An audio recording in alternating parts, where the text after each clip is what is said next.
एक लड़की अपनी माँ के साथ प्रयागराज का महाकुंभ नहाकर आती है।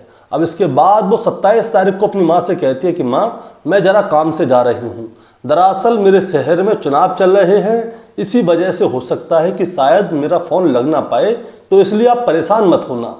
दरअसल दोस्तों, ये जो लड़की है वो कांग्रेस की एक युवा कार्यकर्ता है। अब ये अपने घर से चली जाती है, इसकी माँ इसको फ़ोन लगाती है तो मिलता नहीं है, लेकिन अचानक से इसकी माँ के पास फ़ोन आता है कि आपकी बेटी की हत्या हो गई है और उसकी लाश एक सूटकेस में पाई गई है। अब दोस्तों, जैसे ही उसकी माँ को पता चलता है कि उसकी बेटी की हत्या हो गई है तो वो अपनी बेटी को देखने के लिए जाती है और इसी बीच एक फ़ोटो जो है सोशल मीडिया पर वायरल हो जाता है और ये फ़ोटो होता है राहुल गांधी के साथ इस लड़की का। दरअसल ये लड़की जो है कांग्रेस की एक युवा कार्यकर्ता थी और ये भारत जोड़ो यात्रा में राहुल गांधी के साथ शुरू से लेकर आखिर तक रही थी। लेकिन अचानक से इस लड़की की इस तरह से हत्या हो जाएगी, ये किसी ने भी नहीं सोचा होगा। दोस्तों, आज की कहानी से हम बस यही जानने की कोशिश करेंगे कि आखिर इस लड़की के साथ ऐसा क्या हुआ होगा कि इस लड़की की इस तरह से बेकदरी से हत्या कर दी गई और ये लड़की कहाँ की थी, कौन थी, इसके बारे में पूरी जानकारी आज की कहानी से जानेंगे। दोस्तों, कहानी शुरू करूंगा उससे पहले मैं बस आपसे यही कहना चाहूँगा कि अगर आप मेरे चैनल पर नए हैं तो चैनल को जल्दी से सब्सक्राइब कर दीजिएगा ताकि रोजाना शाम को 8 बजे मैं आपके लिए एक सच्ची घटना की कहानी लेकर आ सकूं। नमस्कार दोस्तों, मैं गौरव शर्मा और आप देख रहे हैं गौरव शर्मा सफ़र। दोस्तों, आज की जो सच्ची घटना मैं आपको सुनाने जा रहा हूं, ये सच्ची घटना शुरू होती है हरियाणा के रोहतक जिले से और रोहतक जिला का ही एक थाना लगता है, थाना सांपला। और सांपला बस स्टैंड के पास ही क्या होता है दोस्तों, एक ओवर ब्रिज है और उसकी बगल में एक सर्विस रोड है और सर्विस रोड की बगल में झाड़ियाँ हैं और झाड़ियों में क्या होता है दोस्तों, एक बहुत बड़ा बैग पड़ा होता है। दरअसल मैं बात कर रहा हूँ 1 मार्च 2025 की सुबह लगभग 10-11 बजे का समय होगा। अब लोग जो है उस सर्विस रोड से होके जा रहे थे, आ रहे थे और इसी बीच में किसी आदमी की नज़र उस बैग पर पड़ती है। अब उसकी नज़र उस बैग पर पड़ती है तो कोई दिक्कत नहीं, वो चला जाता है। ऐसे ही आने जाने वाले लोगों की नज़र जो है उस बैग पर पड़ती है कि आखिर ये बैग झाड़ियों में पड़ा क्यों है। इसी बीच क्या होता है दोस्तों, लोगों को उस बैग के ऊपर शक होने लगता है। अब जब शक होता है तो कोई आदमी क्या करता है, तुरंत ही पुलिस को फ़ोन कर देता है और पूरा पता बताता है कि सांपला बस स्टैंड के पास में ओवरब्रिज के बगल में सर्विस रोड के पास झाड़ियां हैं और झाड़ियों में एक बैग है। हो सकता है कि शायद इसमें कोई संदिग्ध चीज़ हो, इसलिए आप जल्दी से आ जाइए, आप देख लीजिए। अब दोस्तों, जैसे ही ये खबर मिलती है तो तुरंत सांपला थाना अध्यक्ष विजेंद्र सिंह और साथ में डीएसपी रजनीश कुमार जी और साथ में फॉरेंसिक की टीम वहाँ पर पहुँच जाती हैं और वहाँ पर जाकर देखा जाता है कि एक ब्रांड न्यू बैग है जो कि झाड़ियों में पड़ा हुआ है। अब उस बैग को बाहर निकाला जाता है और उस बैग को खोलकर देखा जाता है और जब उस बैग को खोलकर देखा जाता है तो उस बैग के अंदर एक 22-23 साल की लड़की की डेड बॉडी होती है। अब मैं आपको बताना चाहूँगा जो डेड बॉडी थी वो किस कंडीशन में थी। उस डेड बॉडी ने जो है सफ़ेद जीन्स पहनी हुई थी, लाल टॉप थी, उसके गले में एक दुपट्टा था और हाथों में मेहंदी थी और उसके होठों से खून निकल रहे थे। उसे देखकर ऐसा लग रहा था कि इस लड़की को पहले तो बुरी तरह से मारा पीटा गया है, उसके बाद में इसी के दुपट्टे से इसकी जो है गर्दन दबा दी गई है जिससे कि इसकी जान चली गई है और उसके बाद में इस लड़की को ज़बरदस्ती इस बैग में ठूसा गया है और उसके बाद में यहाँ पर लाकर डाल दिया गया है। अब दोस्तों, अब ये लड़की जो है मर चुकी है। अब इसकी जो है डेड बॉडी को पुलिस जब्त कर लेती है और इसकी जांच पड़ताल के लिए भेज देती है कि आखिर इसके साथ हुआ क्या है। अब होता क्या है, इस लड़की के बारे में पुलिस जानकारी निकालती है कि ये लड़की कौन है, कहाँ की रहने वाली है। अब इसका एक फ़ोटो खींचा जाता है और उसको सोशल मीडिया पर डाल दिया जाता है कि ऐसे ऐसे करके एक लड़की की डेड बॉडी मिली है, जिसकी जान पहचान की हो वो बता दें। अब इस लड़की के बारे में पता चलता है। ये लड़की जो है हिमानी नरवाल है, जो कि रोहतक के विजयनगर की रहने वाली है। और ये कौन बताता है? ये कांग्रेस के ही एक विधायक होते हैं जो कि रोहतक जिले के ही हैं। वो बताते हैं कि हो ना हो ये लड़की हिमानी नरवाल है, जो कि रोहतक के विजयनगर में रहती है। अब जैसे ही पुलिस को पता चलता है कि ये हिमानी नरवाल है, तुरंत इसके घर पे जाया जाता है कि कौन है, कहाँ की है। तब पता चलता है कि ये लड़की जो है हरियाणा के सोनीपत की कठुआ की रहने वाली है, कठुरा की रहने वाली है, और आजकल ये रोहतक के विजयनगर में रह रही है। अब दोस्तों, इस लड़की के बारे में जैसे ही पता चलता है कि तभी शाम तक इस लड़की का एक फ़ोटो वायरल हो जाता है। और वो फ़ोटो क्या होता है? वो फ़ोटो होता है राहुल गांधी की देश जोड़ो यात्रा का। और उस भारत जोड़ो यात्रा में ये लड़की जो है राहुल गांधी के साथ रहती है। उसमें इसकी कई फ़ोटो भी दिखाई जाती हैं, वीडियो भी होती है, जिसमें कि हरियाणा की पारंपरिक हरियाणा की जो पारंपरिक वेशभूषा होती है ना, उसमें ये लड़की होती है, नृत्य भी कर रही होती है। और राहुल गांधी के साथ में इसके जगह जगह फ़ोटो भी होते हैं। उस समय पे जब ये भारत जोड़ो यात्रा चल रही थी, उस समय हिमानी नरवाल की उम्र जो रही होगी 21-22 साल रही होगी।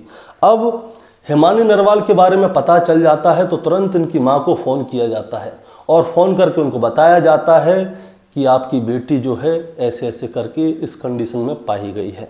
अब दोस्तों, हिमानी नरवाल के परिवार के बारे में जानकारी ली जाती है कि हिमानी नरवाल के परिवार में कौन कौन है और क्या क्या करते हैं। अब मैं आपको बताता हूँ। साल 2011 में क्या हुआ था, जो हिमानी नरवाल का एक भाई था, उसकी किसी ने हत्या कर दी थी। और इसके 2 साल बाद यानी कि 2014 में इनके पिताजी ने आत्महत्या कर ली थी। अब इसके बाद जो इसकी माँ है सबिता और इसका छोटा भाई जतिन, वो लोगों को यहाँ पे रहने में, यानी कि जिस गांव में ये रह रहे थे वहाँ पे अनसेफ फील होता है। इसीलिए ये लोग फैसला करते हैं कि ये लोग दिल्ली जाकर बीएसएफ के कैंप में रहेंगे ताकि ये लोग अपने आप को सुरक्षित महसूस कर सकें। लेकिन जो हिमानी थी वो अपने पुश्तैनी मकान को छोड़कर नहीं जाती। वो रोहतक के विजयनगर में ही रहती है अपनी नानी के साथ। अब आज से लगभग 5 महीने पहले हिमानी नरवाल की नानी जो है एक्सपायर हो गई थी, यानी कि मर चुकी हैं। अब 5 महीने से हिमानी नरवाल अकेले ही अपनी नानी के घर पे रह रही थी और वहीं से रहकर वो कांग्रेस का कार्यकर्ता का कार्य कर रही थी। दरअसल हिमानी नरवाल जो है वो कांग्रेस की एक कार्यकर्ता है, युवा कार्यकर्ता है, और बहुत ही जल्द इसका नाम बहुत ज़्यादा हो गया, जिससे कि जो कांग्रेस के ही बहुत सारे सदस्य हैं इससे जलने लग गए, चिढ़ने लग गए। इसकी वजह से नाम तो चलता ही है लोगों का। अब इसके बाद क्या होता है दोस्तों, मैं आपको बताना चाहूँगा। हिमानी नरवाल जो है अपनी माँ सबिता के साथ 20 फरवरी 2025 को प्रयागराज के महाकुंभ में स्नान करने गई थी, जिसकी कि इन लोगों ने वीडियो भी बनाई थी। अब इसके बाद 24 फरवरी 2025 को ये प्रयागराज से वापस आ जाती हैं रोहतक। अब 25 फरवरी 2025 को ये रोहतक में होती हैं, रोहतक के विजयनगर वाले मकान पर ही अपनी माँ के साथ। अब 27 फरवरी 2025 को इनकी माँ जो है दिल्ली जा रही होती हैं। तभी जो हिमानी है वो अपनी माँ से कहती है कि माँ, मेरे को थोड़ा कल काम है और 1-2 दिन हो सकता है कि मेरा फ़ोन उठे ना उठे, क्योंकि शहर में चुनाव चल रहे हैं, मुझे रैलियों में जाना है। अब रैलियों में जाऊंगी, आप फ़ोन करो तो हो सकता है फ़ोन उठे या ना उठे, कोई पता नहीं है, इसीलिए आप परेशान मत होना। अब 27 फरवरी 2025 की शाम तक हिमानी की उसकी माँ से बात भी हुई थी, लेकिन इसके बाद में 28 फरवरी 2025 आती है। जब 28 फरवरी 2025 आती है तो हिमानी की माँ सबिता उनको कॉल करती है, लेकिन फ़ोन स्विच ऑफ होता है। अब बेटी ने पहले ही कहा हुआ था कि माँ, मैं रैली में जाऊंगी, हो सकता है मोबाइल स्विच ऑफ भी हो या हो सकता है फ़ोन उठे भी ना, इसीलिए आप परेशान मत होना।